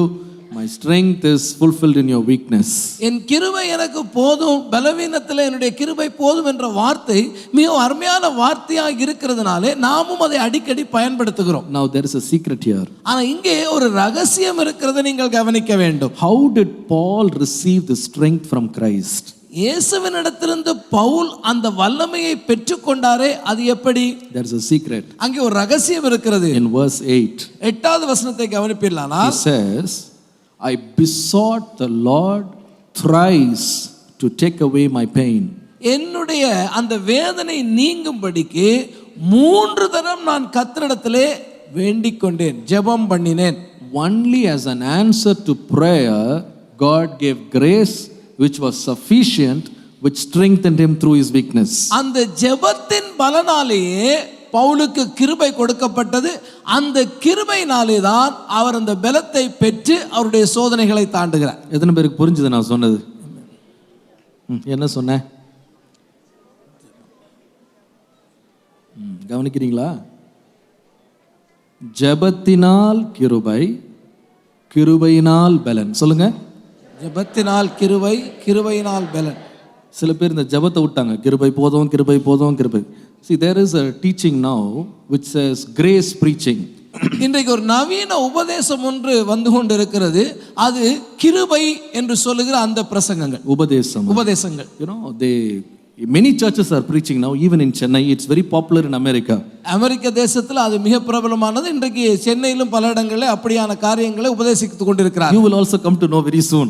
நீங்கள் அந்த காரியத்தை சீக்கிரமாக கேள்விப்படுவீங்க. Now, these preachers are telling we are under the dispensation of grace. நாம் இப்பொழுது கிருபையின் காலத்தில் இருந்து கொண்டிருக்கிறோம். இந்த பிரசங்கியார்கள் சொல்லுகிறது, நாம் இப்பொழுது இந்த கிருபையின் காலத்தில் இருந்து கொண்டிருக்கிறபடியால், therefore in the period of grace we don't have to pray. இந்த கிருபையின் காலத்துக்குள்ளே நாம் இப்பொழுது இருந்து கொண்டிருக்கிறபடினாலே நான் ஜெபம் பண்ண வேண்டிய அவசியம் கூட நமக்கு இல்லை. Everything we receive by grace and not by prayer. நாம் கிடைக்கிறதெல்லாம், தேவன் நமக்கு தருகிறதெல்லாம் ஜெபத்தினால் அல்ல, அவர் கிருபையினாலே தருகிறார். Because prayer is a work. ஏனென்றால் இங்கே கிரியை என்பது, அதாவது உங்களுடைய ஜெபம் ஒரு கிரியையாக மாறிவிடும். So God is not going to honor your work. He only gives it by grace, not by works. தேவன் உங்களுடைய கிரியைக்காக அது பதிலை கொடுக்க போகிறதில்லை. தேவன் கிருபையினாலே கொடுக்க போறதுனாலே ஜெபம் வேண்டாம். So no prayer. ஆகவே ஜெபிக்க வேண்டிய அவசியம் இல்லை. Because my grace is sufficient for you. ஏனென்றால் என்னுடைய கிருபை உனக்கு போதும் என்று ஆண்டவர் சொல்லிவிட்டாரே. But to whom did Jesus say my grace is sufficient for you? யாரிடத்திலே ஆண்டவர் இந்த வார்த்தையை சொல்லுகிறார், என்னுடைய கிருபை போதும் என்று சொன்னாரே, யாருக்கு சொன்னார்? To Paul, who prayed over and over and over again. மீண்டும் மீண்டும் மீண்டுமாய் ஜெபிக்கிற ஒரு பவுலுக்கு தான் இந்த வார்த்தையை ஆண்டவர் கொடுத்தார். The second strength Paul received from Christ was the strength from prayer. Pavul ஆண்டவருடைய பலனை பெற்றுக்கொண்டது இரண்டாவது, ஜெபத்தினாலே அவர் அதை பெற்றுக்கொண்டார். ஒரு அல்லேலூயா சொல்லுங்க. அல்லேலூயா. First strength by the powerful word of God. கர்த்தருடைய வார்த்தையினாலே உண்டாகிற பலன் அவருடைய முதலாவது பலன். Number 2, a life of prayer. ஜெப வாழ்க்கை, ஜெபத்தினால் உண்டாகிற பலன் அவருடைய இரண்டாவது பலன். Praise be to God. கர்த்தருடைய நாமத்துக்கு மகிமை உண்டாவதாக. You can see the same experience in Jesus. இயேசு கிறிஸ்துவிலும் கூட இதே காரியத்தை உங்களால் பார்க்க முடியும். In Luke chapter 22, லூக்கா 22வது அதிகாரத்துக்கு வருவீர்களானால், before Jesus was strengthened by an angel from heaven. பரலோகத்திலிருந்து ஒரு தூதன் இறங்கி ஆண்டவராகிய இயேசு கிறிஸ்துவை பலப்படுத்துவதற்கு முன்பதாக, the Bible says he went and prayed 3 times. அவர் 3 முறை அங்கே போய் ஜெபித்தார் என்று நாம் வேதத்திலே வாசிக்கிறோம். எத்தனை முறை? அப்போ ஜெபம் இல்லாம என்ன வராது? பலன் வராது. சொல்லுங்க, ஜெபமே பலன். ஜெபம் தான் பலன். நம்ம வாழ்க்கையில என்னால் எல்லாம் செய்ய பலன் உண்டுனா அது எப்படி வந்ததுன்னா, திரும்ப திரும்ப திரும்ப திரும்ப ஜெபிச்சுக்கிட்டே இருக்குது. Prayer brings strength. ஜெபம் நமக்கு பலனை கொண்டு வரும். Praise be to God. கர்த்தருடைய நாமத்துக்கு மகிமை உண்டாவதாக. Now, let me teach you something about prayer today. இந்த நாளிலே இந்த ஜெபத்தை குறித்தும் சில காரியங்களுக்கு உங்களுக்கு கற்றுக் கொடுக்க I விரும்புகிறேன். am very sure it will be a blessing to your life. இந்த காரியம் உங்களுடைய வாழ்க்கைக்கு ஆசீர்வாதமாக இருக்கும் என்று நான் நிச்சயமாகவே கருதுகிறேன். Now, if you have a piece of paper, I want you to write this because it's very important. உங்களிடத்தில் இது முக்கியமான காரியமா இருக்கிறதுனாலே உங்களிடத்தில் ஒரு பேப்பரும் பேனாவும் இருந்தால் எடுத்து இதை குறித்து குறிப்பெடுத்துக் கொள்ளுங்க. Now, 4 principles regarding prayer from the life of Jesus. இயேசு கிறிஸ்துவுடைய வாழ்க்கையிலிருந்து ஜெபத்துக்கான 4 முன்னுதாரணங்களை நாம் பார்க்க போகிறோம். How did Jesus receive the strength after praying? ஜெபத்துக்கு பின்பாக, ஜெபித்ததற்கு பின்பாக ஆண்டவராய் இயேசு கிறிஸ்து பலன் அடைந்தாரே, அது எப்படி? I'm going to give you A, B, C, D. ஆங்கிலத்தில் ABCD என்ற அந்த 4 வார்த்தைகளிலே இதை நான் சொல்ல விரும்புகிறேன். Luke 22:41. லூக்கா 22ஆம் அதிகாரத்தினுடைய 41வது வசனம். And he was withdrawn from them about a stone cast and kneeled down and prayed. அவர்களை விட்டு கல்லறை தூரம் அப்புறம் போய் முழங்கால் படியிட்டு ஜெபித்தார். First one. முதலாவது காரியம், Pray alone. தனியே ஜெபிக்க வேண்டும். எல்லாரும் சொல்லுங்க, என்ன எப்படி ஜெபிக்கணும்? இயேசு எப்படி ஜெபித்தா? கல்லேறி தூரமா. சரி, நீங்கள் வீட்டில் போய் பக்கத்து வீட்டில் போட்டுறாதீங்க. ஏதாவது ஒரு இடம் இருந்தால் தூக்கி போட்டு பாருங்க எவ்வளோ தூரம் இருக்கும்னு. கல்லேறி தூரம் ஒரு 10 அடி, 15 அடி, 20 அடி, ஒரு 50 அடி கூட வச்சுக்கலாம். உங்கள் சக்தி இருந்தால் அதை உங்கள் திறமையை காட்டிக்கிடுங்க. ஆனால் அர்த்தம் என்னென்னா, மற்ற எல்லா சீஷரை விட்டுட்டு நீயா போய் ஜோம் பண்ணாராம். எப்படி வல்லமை வந்துச்சுன்னா, அவரோட பிரின்சிபல் என்னென்னா, go alone and pray.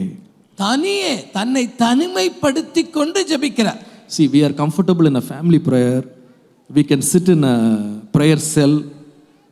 It's easy to come and attend a prayer meeting in a church. But to go alone and pray, it's a challenge. ஒரு குடும்ப ஜெபத்தில் இருக்கிறதோ அல்லது ஜெப குழுக்களாக நாம் வந்து ஜெபிக்கிறதோ அல்லது சபையினாலே ஒழுங்கு செய்யப்படுகிற ஜெபங்களில் கலந்து கொள்ளுகிறதோ அது முடியும், அது நம்மளால் செய்ய முடியும். ஆனால் எங்கே கஷ்டம்னு கேட்டால், தனியே போய் உட்கார்ந்து ஜெபம் பண்ணுறதுங்கிறது ரொம்ப கஷ்டம். But how did Jesus receive strength from prayer? ஆனால் இயேசு ஜெபத்தினாலே பலத்தை பெற்றுக்கொண்டாரே. எப்படிப்பட்ட ஜெபத்தினாலே? Prayed alone. அவர் தனியே ஜெபித்த பொழுதுதான் அந்த பலனை அவர் பெற்றுக்கொள்கிறார். Number 2. இரண்டாவது, Luke 22:44. Luca 22:44 பார்ப்பீர்களானால், And being in an agony, he prayed more earnestly, and his sweat was as it were great drops of blood falling down to the ground. அவர் வியாகுலப்பட்டு அதிக ஊக்கத்தோடு ஜெபம் பண்ணினார். அவருடைய வேர்வை இரத்தத்தின் பெருந்துளிகளாய் தரையிலே விழுந்தது. Number 2. இரண்டாவது, Pray with a burdened heart. இருதயத்திலே பாரத்தோடு ஜெபிக்க வேண்டும். How to pray? எப்படி ஜெபிக்கணுங்க? சொல்லுங்க, எப்படி ஜெபிக்கணும்? பாரத்தோடு ஜெபம். The burden of Jesus was so great that his sweat drops became blood. ஆண்டவராய் இயேசு கிறிஸ்துவின் இருதயத்தில் இருந்த பாரம் அவ்வளவு பெரிய பாரமாக இருந்ததனாலே தான் அவருடைய இரத்தம், அதாவது வேர்வை இரத்தமாக வந்தது. இன்னைக்கு நம்ம ஜெபம் பண்ணால் வேர்வை வர்றதே பெரிய கஷ்டமாக இருக்கு. அவ்வளோ பாரமாக இருக்குது நம்மளுக்கு ஜெபத்தில். வேர்வையே வர்றது பாடாக இருக்கு. இயேசு ஜெபம் பண்ணால் வேர்வை ரத்தமாக வந்துருச்சான். அப்போ என்ன பாரத்தோடு ஜெபம் பண்ணியிருப்பாரு. பலன் சொல்கிறது ஈஸி. ஆனால் ஜெபம் முடிச்சுட்டு பலத்தோடு வர்றதுன்றது யார் பெறுவார்கள்னா, இருதயத்தை ஊற்றி ஜெபம் பண்ணுறவங்க. அல்லேலூயா, அல்லேலூயா. கர்த்தர் நம்மோடு பேசுவாராக. ஆமென். இது எனக்கு ரொம்ப ஆசீர்வாதமாக இருந்துச்சு. அதை உங்களுக்கு நான் ஷேர் பண்ணுறேன். பாரத்தோட ஜெபம், சும்மா விளையாட்டாக ஜெபம் பண்ணுறது இல்லை, மனப்பாடமாக ஜெபம் பண்ணுறது இல்லை, ஏதோ தினந்தோறும் ஜெபம் பண்ணுற மாதிரி சும்மா கேஷுவலாக ஜெபம் பண்ணுறது இல்லை. With a burden. பாரத்தோடு ஜெபிக்கிறது. Burden prayer. பாரத்தோடு ஜெபம். அல்லேலூயா, அல்லேலூயா. கர்த்தர் இன்னைக்கு ஒரு அபிஷேகம் நம்ம மேலே தரட்டும். அந்த ஒரு burden, crying out and weeping and wailing and panting for God. தேவனாகிய கர்த்தருடைய சமூகத்தில் இருதயத்தை ஊற்றி கண்ணீரை விட்டு உண்மையான ஆத்தும பாரத்தோடு நாம் ஜெபிக்க வேண்டும். and confessing our sins and praying for others with a burden, and the burden shaking the arms of God. நாம் நம்முடைய பாவங்களை அறிக்கையிட்டு ஜெபம் பண்ணும் பொழுதும் மற்றவருடைய காரியங்களுக்காக ஜெபம் பண்ணும் பொழுதும் தேவனுடைய கரத்தை அசைக்கத்தக்கதாக அந்த பாரமுள்ள இருதயத்தோடு நாம் ஜெபிக்க வேண்டும். Hallelujah. அல்லேலூயா. Burden prayer. நம்முடைய ஜெபத்துல ஒரு பாரம் இருக்கணும். Number 3. மூன்றாவது, If you read Luke 22:42. 22:42 படிப்பீர்களானால், Luke 22:42. Luca 22:42 பார்ப்பீர்களானால், There the Bible says, அங்கே வேதம் சொல்லுகிறது,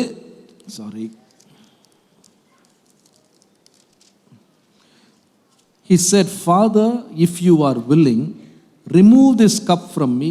Nevertheless, not my will, but thine be done. பிதாவே, உமக்கு சித்தமானால் இந்த பாத்திரம் என்னை விட்டு நீங்கும்படி செய்யும். ஆயினும் என்னுடைய சித்தத்தின்படி அல்ல, உம்முடைய சித்தத்தின்படியே ஆக கடவது என்று ஜெபம் பண்ணினார். Third prayer. மூன்றாவது ஜெபத்துக்கான குறிப்பு, Prayer with consecration. தம்மை சுத்திகரித்து கொண்டு தேவனுக்கு ஒப்பு கொடுத்து ஜெபிக்கிறார். ஒப்பு கொடுத்து ஜெபிப்பது, சுத்திகரிக்கல, ஒப்பு கொடுத்து ஜெபிப்பது.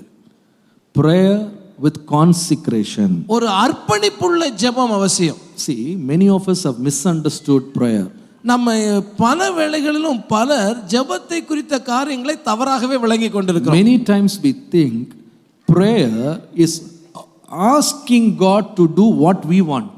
பல வேளை நம்ம ஜெபத்தை குறித்து என்ன நினைக்கிறோன்னு கேட்டா, எனக்கு பிடித்தமானதை தேவன் செய்வதற்காக அவரிடத்திலே விண்ணப்பம் பண்ணுவது என்று நாம் நினைத்துக் கொண்டிருக்கிறோம். But how did Jesus pray?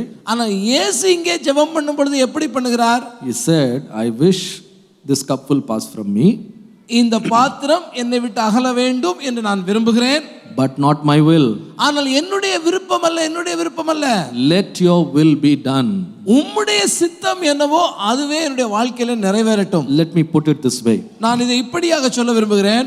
Prayer is not bending God to fulfill our will, but instead prayer is bending our will before God.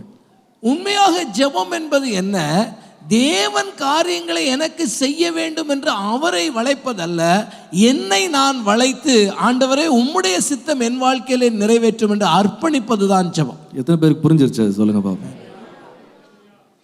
கர்த்தர் கையை மடக்கி முறுக்கி நான் கேட்கறது எனக்கு வேணும், அது ஜெபம் இல்லை. கர்த்தாவே உம்முடைய கரத்தினால என்ன உடைச்சு உம்முடைய சித்தம் என்னவோ செய்யறதுக்கு எனக்கு பலன் தாரையா அப்படின்னு கேட்கறது தாங்க ஜெபம். ஆமென். ஏசு அப்படிதான் ஜெபம் பண்ணார். ஏன் சித்தம் வேணாம் ஆண்டவரே, உம் சித்தம் நடக்கட்டும், உம் சித்தம் நடக்கட்டும், உம் சித்தமே, உம் சித்தமே, பரலோகத்தில் உம்முடைய சித்தம் செய்யப்படுவது போல பூமியிலே சித்தம் செய்யப்படட்டும்பா அப்படின்னு தன்னை பலிபீடத்தில் கொண்டு ஊற்றிட்டாரு. அதான் ஜெபம். Consecrated prayer. அவருடைய ஜெபம் எப்படிப்பட்ட ஜெபம்? தன்னை முற்றிலுமாய் தேவனுடைய சித்தத்துக்கு அர்ப்பணித்த ஒரு ஜெபம். It is like this. அது எப்படிப்பட்ட ஜெபம் என்று சொன்னா, Some of us think prayer is we write everything whatever we want and then we take to God and say, God please sign it, approve it. நமக்கு என்ன தேவையோ அதெல்லாம் ஒரு குறிப்பா எடுத்துன்னு போய் ஆண்டவர்கிட்ட கொடுத்து, ஆண்டவரே இதில் ஒரு கையெழுத்தை போட்டு இதெல்லாம் எனக்கு வர்ற மாதிரி பார்த்துக்குங்க அப்படின்னு சொல்ற மாதிரி இருக்கு. That is not prayer. அது ஜெபம் இல்லைங்க. You know what is prayer? உண்மையான ஜெபம் என்றால் என்ன? You take a white sheet of paper. நீங்கள் ஒரு வெள்ளை தாளை எடுத்துக்கொள்கிறீர்கள். You put the sign at the end. அதனுடைய முடிவிலே உங்களுடைய கையெழுத்தை நீங்கள் போடுகிறீர்கள். And give it to God. அதை தேவனிடத்தில் கொடுக்கிறீர்கள். Fill up whatever you want. I am yes for whatever your will asks me to do. ஆண்டவரே உமக்கு என்ன சித்தமோ அதை எழுதும், அதன்படியே நான் நிச்சயமாய் செய்கிறேன். Hallelujah. Hallelujah.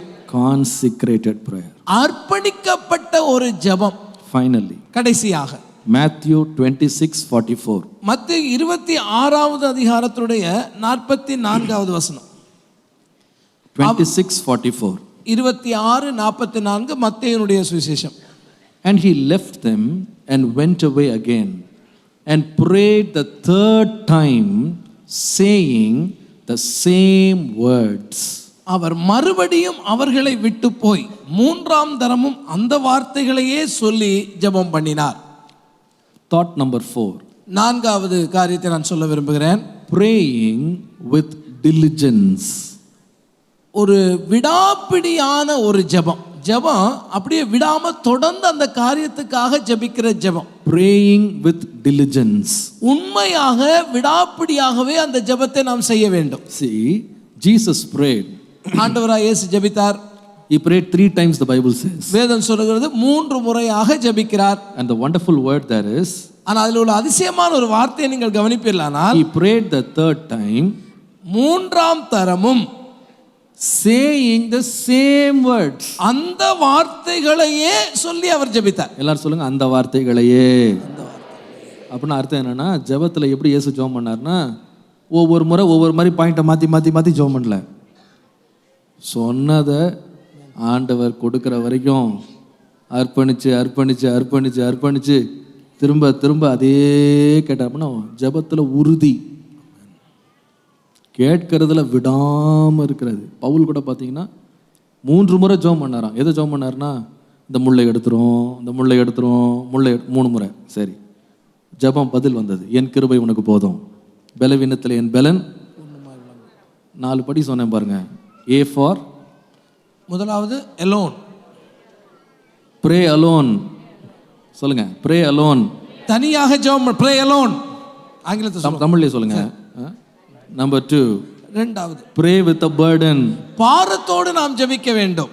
Number 3, pray with consecration. நாம் உண்மையாக அர்ப்பணிக்கப்பட்ட ஜெபத்தை செய்ய வேண்டும். Pray with diligence. விடாப்பிடியான ஜெபத்தை நாம் செய்ய வேண்டும். முடிவு என்ன தெரியுமா? What is the end? அதனுடைய முடிவு என்ன நடந்தது? Luke 22:43. லூக்கா 22ஆம் அதிகாரத்தினுடைய 43வது வசனம். And there appeared an angel from heaven and strengthened him. அப்பொழுது வானத்திலிருந்து ஒரு தூதன் தோன்றி அவரை பலப்படுத்தினான். எத்தனை பேருக்கு இந்த பலன் இந்த காலில் வேணும்னு விரும்புறீங்க? ஆமென். உண்மையா விரும்புறீங்களா? நான் விரும்புகிறேன். இன்றைக்கி என் உள்ளம் உண்மையாகவே ஆண்டவருக்காக கதறுகிறது. என்னுடைய ஜெப குறைவுகளை நான் இந்த சபைக்கு முன்பாகவும் கர்த்தருக்கு முன்பாக நான் அறிக்கை இடுகிறேன். எனக்கு ஜெபிக்க தெரியாமல் நான் ஜெபிச்சிட்டேன். ஆண்டவரே, நான் மன்னிப்பு கேட்குறேன். ஆண்டவரே, என் ஜெபம் முடியும் போது எனக்கு எல்லாவற்றையும் செய்ய பலன் உண்டு அப்படின்னு சொல்கிற லெவலுக்கு என்னை பலப்படுத்தும்ப்பா. நம்முடைய இளம் சமுதாயத்தினர் ஜெபிக்கிறவர்களாக மாறணும்.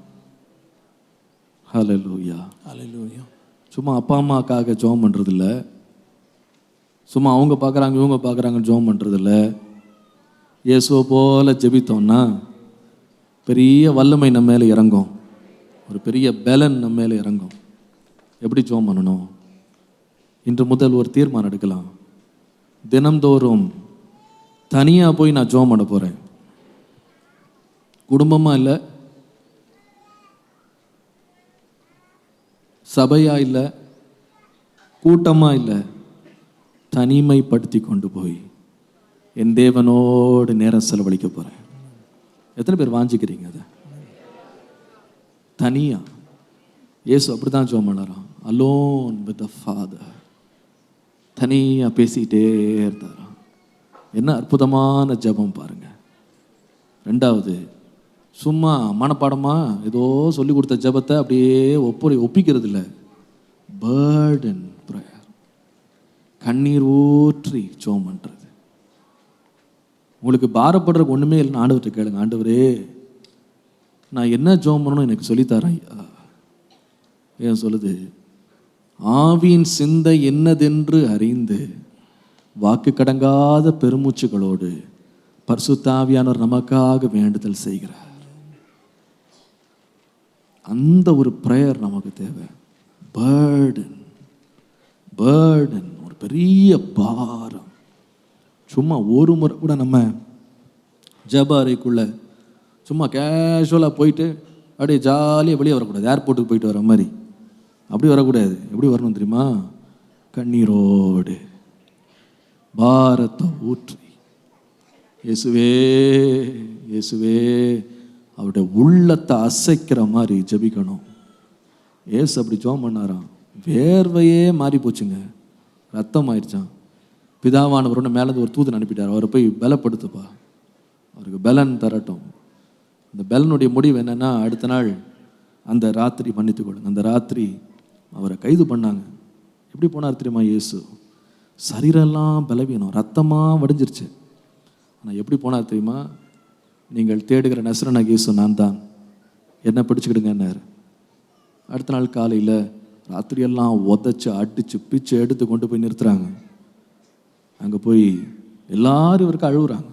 என்ன கலகாதீங்க, உங்களுக்காக உங்கள் பிள்ளைகளுக்காக அழுங்க. சிலுவையில் தொங்க விடுறாங்க. அங்கே போய் ஜெபம் பண்ணுறாரு. ஆண்டவரே, இவர்கள் செய்வது இன்னதென்று அறியாமல் செய்கிறாங்க, அவங்க பாவம். எப்படிங்க இப்படி ஜெபம் பண்ண முடிஞ்சுது? தைரியமாக எப்படி இப்படி நிற்க முடிஞ்சுது? ஜெபம். இந்த முந்தின ராத்திரி ஜெபிச்சு ஜெபிச்சு ஜெபிச்சு அடுத்த நாள் அவ்வளவு பாடுக்குட்படுத்தப்பட்டாலும் தைரியமாக நின்னார். சிலுவையின் மரண பரியந்தம் பிதாவுக்கு கீழ்ப்படிஞ்சிட்டாராம். சும்மாலாம் நம்ம கீழ்ப்படிய முடியாது. வசனத்தை கேட்டாப்புல உடனே நம்ம உற்சாகம் பண்ணிச்செல்லாம் கீழ்ப்படிய முடியாது. ஆண்டவருடைய பலன் இல்லாமல் ஒரு வசனத்தை கூட நம்ம செஞ்சு முடிக்க முடியாது. ஆனால் ஜெபிப்போமானால், பாரத்தோடு ஜெபிப்போமானால் எதையும் செய்ய தேவன் நமக்கு பலன் தருவார். விசுவாசிக்கிறீங்களா? கான்சிக்ரேட்டட் ப்ரேயர் நமக்கு வேணும். இந்த சும்மா ஏது தாரம் எனக்கு அது வேணும் இது வேணும் இதெல்லாம் ஸ்டாப் பண்ணுங்க. எப்படி ஜெபம் பண்ணுங்க? இயேசுவை போல ஜெபம் பண்ணும். ஆண்டவரே, என் சித்தம் அல்ல, உம் சித்தம் என் வாழ்க்கையில் நிறைவேறட்டும் ஐயா. என்னை எதற்காக நீங்கள் இந்த உலகத்தில் வச்சுருக்கீங்க நோக்கத்தை நிறைவேற்றும் ஐயா. என் குடும்பத்தில் உங்களுடைய சித்தம் நிறைவேறட்டும் ஐயா. என் வாழ்க்கையில் உங்களுடைய சித்தம் நிறைவேறட்டும். என் ஒவ்வொரு மணி நேரத்தில் உங்களுடைய சித்தம் நிறைவேறட்டும். என் படிப்பில் உங்களுடைய சித்தம் நிறைவேறட்டும். என் பணத்தின் மூலமாக உங்களுடைய சித்தம் நிறைவேறட்டும். என் பலத்தின் மூலமாக உங்களுடைய சித்தம் நிறைவேறட்டும். உங்களுடைய சித்தத்தை நிறைவேற்றும் ஆண்டவரே. என் சித்தம் வேண்டாம், உங்களுடைய சித்தம் நிறைவேற்றும். ஜெபம் பண்ணி பாருங்கள். வெளியே வரும்போது நம்ம பலவீனனா இல்லை, பலவானா வெளியே வருவோம். எல்லாத்துக்கும் மேலே விடாமல் ஜெபம் பண்ணுறது. ஒரு முறை, 2 முறை, 3 முறை சோர்ந்து போகாமல் அப்படியே ஜெபம் பண்ணுறது. 7 மணிக்கெலாம் எல்லாம் நம்ம கொஞ்ச நேரம் இந்த ஒரு பலன் நம்ம மேலே இறங்கட்டும் வேண்டிய காலையில். Oh, thank you Jesus, thank you mighty God, thank you mighty God. 3 குறிப்பு எடுத்துகிட்டு வந்தேன், நேரம் இல்லை, 2ஓட முடிக்கிறேன். எப்படி அந்த உள்ளான பலன்னா கர்த்தருடைய வசனம், 2வது ஜெபம். சொல்லுங்க, வசனம் ஜெபம். இன்னொரு முறை சொல்லுவோம். இந்த 2ம் நமக்கு ஒரு பெரிய பலன், உள்ளான மனுஷனை பலப்படுத்தும்.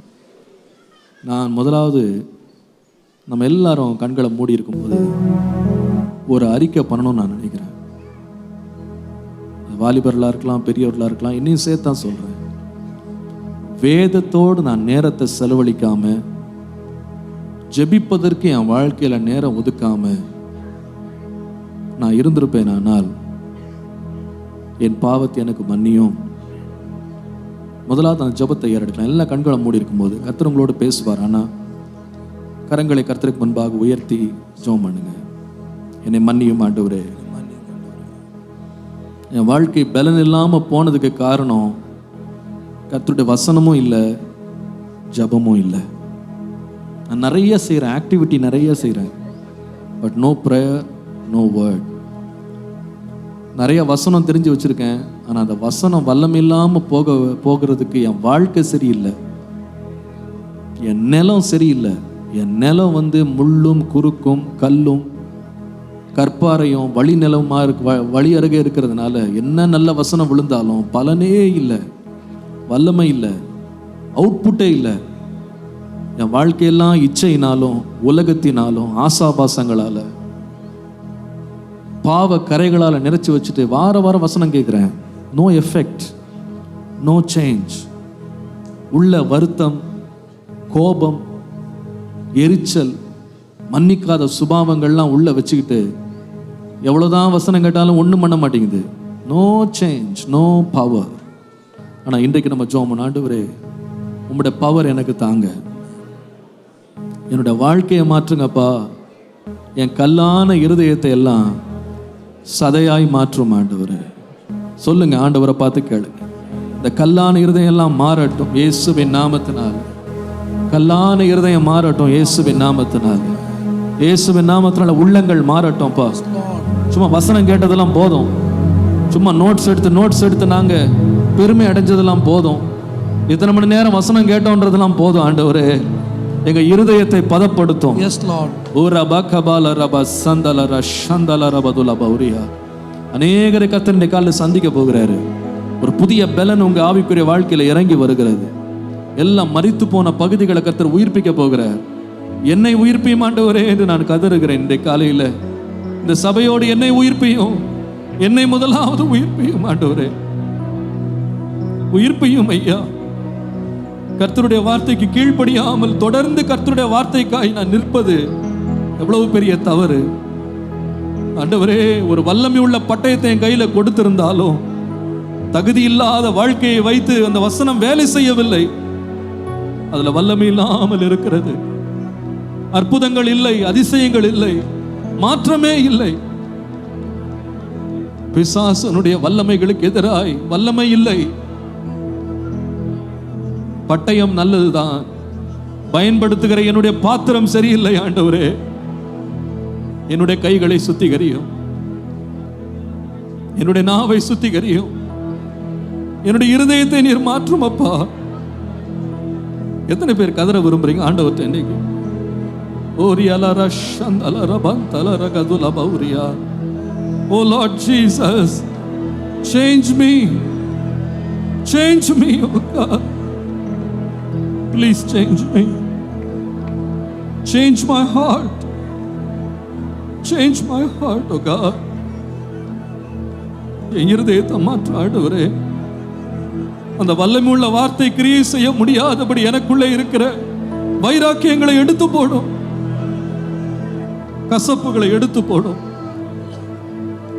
மன்னிக்க முடியாத சுபாவங்களை எடுத்து போடும், கரைகளை எடுத்து போடும், இச்சைகளை எடுத்து போடும், மாமிச எண்ணங்களை எடுத்து போடும், உலக ஆசாபாசங்களை எடுத்து போடும், அந்தரங்க கிரியைகளை எடுத்து போடும். சுவாமி இயேசுவே, கதறுங்க ஆண்டவரை பார்த்து. எல்லாரும் சத்தமிட்டு கதறுங்க. உம்முடைய வார்த்தையின் வல்லமை எனக்குள்ளே கிரியை செய்யட்டும் ஆண்டவரே.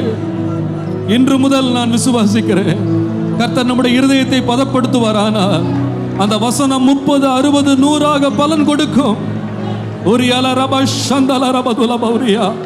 கர்த்தர் அனுப்பின வார்த்தை விருதாவாய் திரும்பி வராது, விருதாவாய் திரும்பி வராது. It will never come back in vain.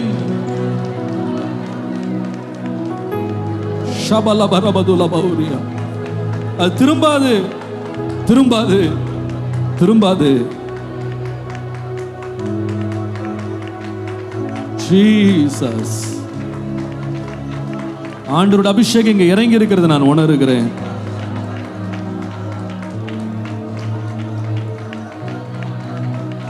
ஒரு வார்த்தை சொல்றேன் அப்பா, நம்ம தொடர்ந்து ஜெபம் பண்ணலாம். மனதுல வந்ததுனால Jesus said, when you go into a house, the first thing you have to say is peace upon this house.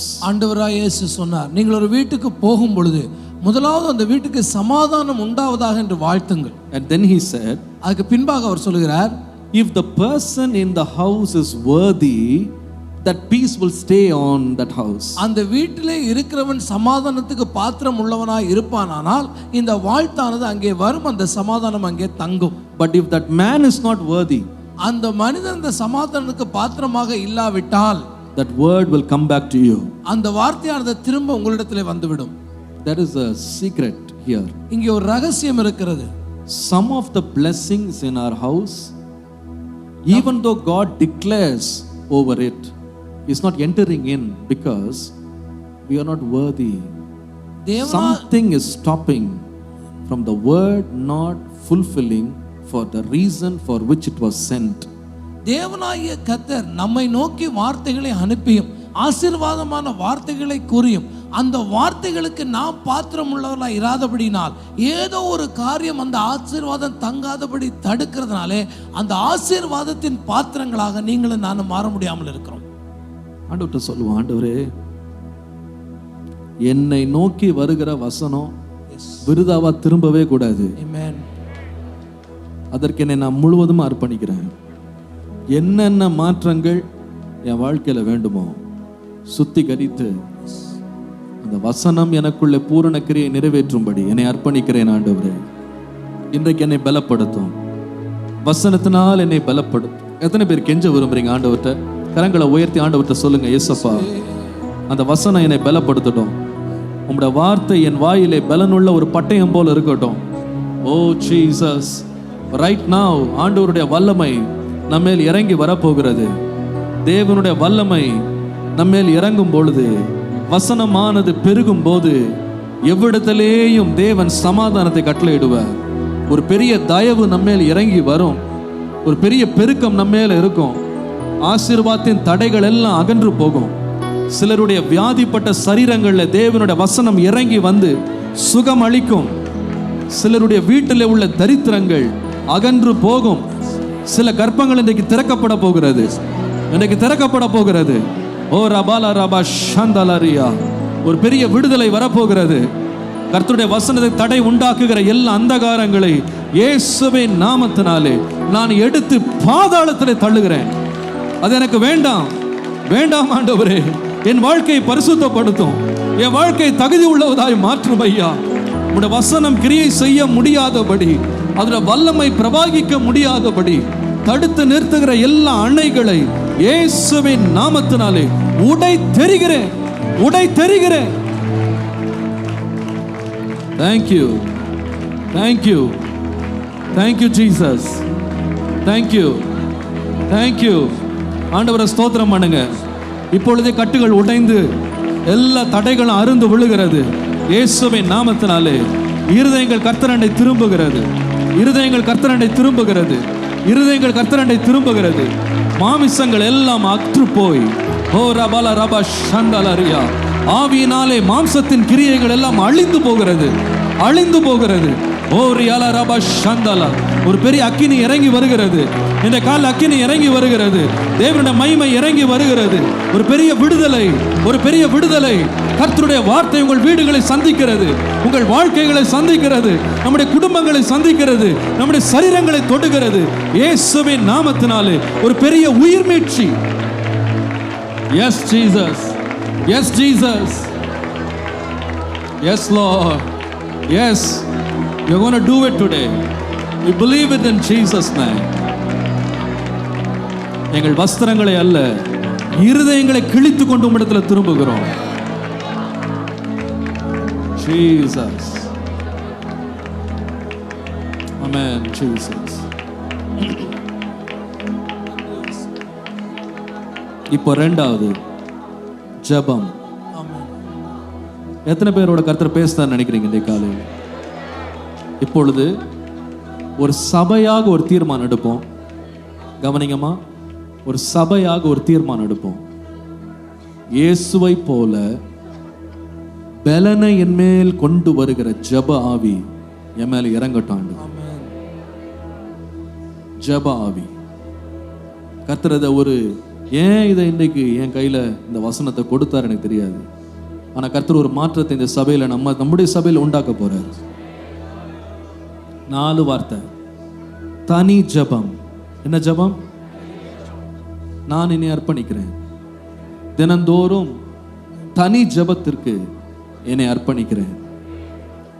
பாரத்தோடு ஜெபிக்கிற ஜெபம், burden prayer. ஆண்டவருடைய சித்தத்துக்கு ஒப்பு கொடுத்து மட்டும் ஜெபிக்கிற ஜெபம். 4வது, இடைவிடாத ஜெபம். 4 வார்த்தை கர்த்தர் நம்மோடு பேசியிருக்கார். அது சும்மா இங்கே போட்டு போயிட வேணாம். நல்லா இருக்கு பதர், ABCD அழகா இருக்கு பாயிண்ட் அப்படின்னு சும்மா அதை என்ஜாய் பண்ணிட்டு போயிடாதீங்க. It's a real word from the Lord, a teaching that God, Jesus is an example for. அவர் ஒரு முன்னுதாரணமாக நமக்கு முன்னாடி போயிருக்கிறார். அதே ஜெப ஆவி நம்ம மேல் இறங்குறதுக்கு நம்ம தீர்மானம் எடுக்கணும் இன்னைக்கு காலையில். 4 things. தனி ஜெபம், பாரமுள்ள ஜெபம், பலிபீடத்தில் அர்ப்பணித்து ஜெபம், தொடர் ஜெபம். எத்தனை பேர் இன்னைக்கு அந்த ஒரு புதிய ஒரு மாற்றம் என் ஜெப வாழ்க்கையில வரணும்னு விரும்புறவங்க கரங்களை உயர்த்துங்க. ஜெபம் பண்ணுங்க ஆண்டவர்கிட்ட. இயேசுவே, இன்னைக்கு நான் தீர்மானம் எடுக்கிறேன். தனி ஜெபத்திற்காக நேரத்தை ஒதுக்குகிறேன். குடும்ப ஜெபம் இல்லை, சபை ஜபம் இல்லை, ஜபக்குழு ஜபம் இல்லை, தனி ஜபம். தனி ஜபம்.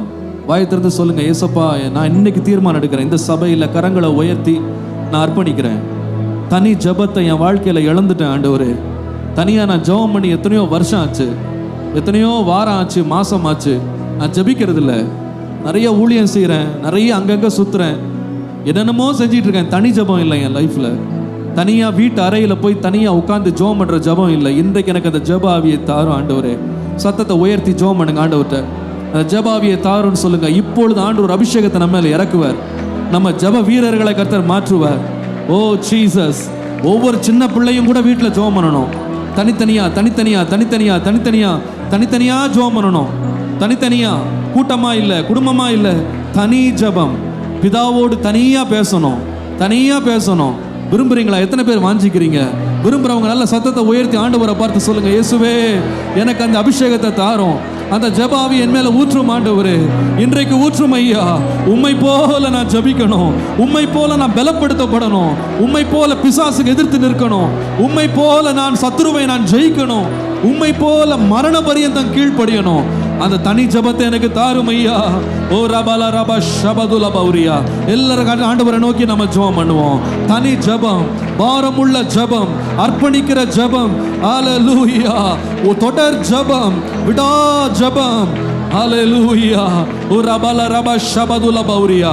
எல்லாரும் கர்த்தரை கொஞ்ச நேரம் ஸ்தோத்திரம் பண்ண போகிறோம். ஸ்தோத்திரம் பண்ணுவோம், ஸ்தோத்திரம் பண்ணுவோம். கர்த்தர் கொடுத்த வார்த்தைக்காய் நன்றி சொல்லுவோம்.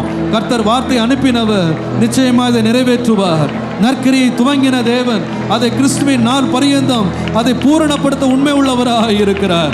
இன்றைக்கு நம்மை ஒரு மாறுதலுக்குள்ள கொண்டு வர்றார். எல்லாரும் கர்த்தரை கொஞ்ச நேரம் ஸ்தோத்திரம் பண்ணுவோமா? ஸ்தோத்திரம் பண்ணுவோம். இந்த நிமிஷத்துல கர்த்தர் எனக்கு ஒரு மாற்றத்தை தருகிறார். ஒரு புதிய வல்லமை என்மேல் ஊற்றுகிறார். ஹல்லேலூயா. ஒரு பெரிய பலன் என்மேல் இறங்கி வருகிறது. ஒரு பெரிய பலன், ஒரு பெரிய பலன் என்மேல் இறங்கி வருகிறது. As I pray, there's an anointing on me, there's a strength on me. ஒரு பெரிய பலன், ஒரு பெரிய பலன். முதியோர் மேல் பலன், சிறுவர் மேல் பலன், வாலிபன் மேல் பலன். இனி பலவீனன் என்று சொல்லப்பட மாட்டீர்கள், பலவீனன் என்று சொல்ல மாட்டீர்கள். கர்த்தருடைய பலன் இறங்கி வருகிறது. தேவ தூதர்கள் இறங்கி வந்து உங்களை பலப்படுத்துவார்கள், பலப்படுத்துவார்கள். உன் வேலை பலப்படுத்தப்படும், உன் கையின் பிரயாசம் பலப்படுத்தப்படும். கடன் இருக்காது, கடன் ஓடி போகும், வாதி வறுமை ஓடி போகும். இயேசுவின் வல்லமை இறங்கும் போது சாப கட்டுகள் அறுந்து போகும். ஜபம், ஜபம், ஜபம். அந்த ஜபிக்கிற ஜப ஆவி எங்கள் மேல் ஊற்றும் ஆண்டவரே. என் மேல் ஊற்றும், என் மேல் ஊற்றும் அப்பா, என் மேல் ஊற்றும் அப்பா. இயேசுவே ஊற்றும் அப்பா, ஊற்றும் அப்பா.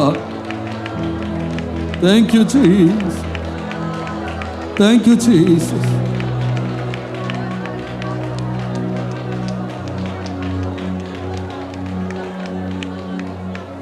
ஊற்றும் அப்பா.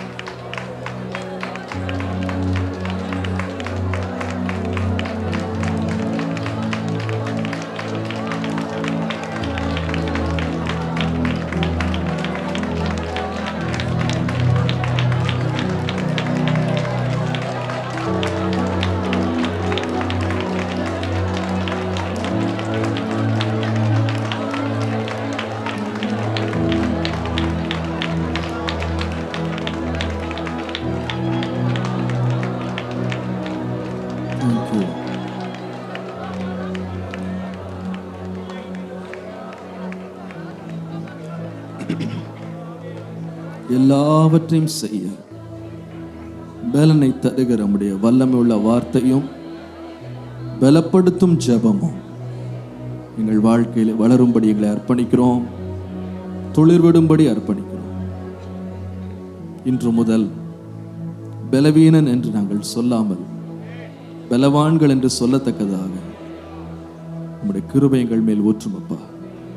வசனத்திற்காக ஒரு பசி தாகத்தை தாரும், வசனத்தை கையாளுகிற பரிசுத்த வாழ்க்கையை தாரும், ஒரு ஜெபாவியை ஊற்றி ஆசீர்வதி. இயேசுவின் நாமத்தில்.